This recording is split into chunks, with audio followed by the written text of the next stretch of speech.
বিজেপির পক্ষ থেকে স্বাস্থ্য ভবন দখল করতে গিয়ে শুভেন্দু অধিকারী এখন পুলিশের লকআপে। আরজিকর কাণ্ডকে নিয়ে যাওয়া হয়েছিল কি নিজে মুখ্যমন্ত্রী হওয়ার জন্য। সিবিআই ছিল বলে রামপুরহাটের বকটুইর লোকেরা জেলের ভেতরে আছে।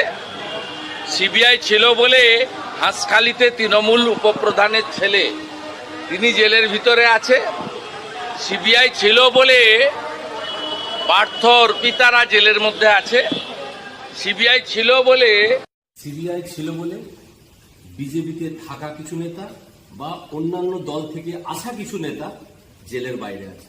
সিবিআই ছিল বলে শুভেন্দু অধিকারী মহাশয় আপনিও শান্তিতে এখন বাইরে আছেন।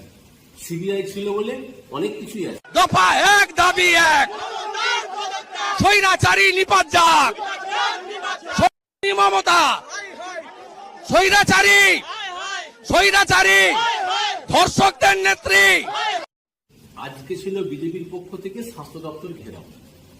অবাক লাগলো ইলেকট্রনিক মিডিয়াকে, এখন পর্যন্ত কোনো মিডিয়া শুভেন্দু অধিকারীকে, সুকান্ত মজুমদারকে, কাউকে এই প্রশ্নটাই করলো না যে আজকে এই আন্দোলনের কারণটা কি। তো আরজিকর কাণ্ডের যেসব দাবি ছিল, সিবিআই কে তদন্তের ভার দেওয়া, হাইকোর্ট সুপ্রিম কোর্টের আন্ডারটেকিং এ থাকা, দুটোই পেয়ে গেছে।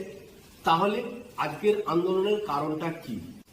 আরজিকর কাণ্ডকে নিয়ে সেই বন্টির উপরে যে অমানবিক ঘটনা ঘটেছে সেই কারণে, কিন্তু আজকে তার বিষয়ে কোনো উল্লেখ নাই। স্রেফ দফা এক দাবি এক, মমতা বন্দ্যোপাধ্যায়ের পদক্ষেপ। তার মানে যে মহিলাটি খুন হয়েছে, যে মহিলাটি ধর্ষণ হয়েছে, তার জন্য বিজেপির কোনো মায়াদয় নেই, তাদের দরকার গদি, এটা তো পরিষ্কার।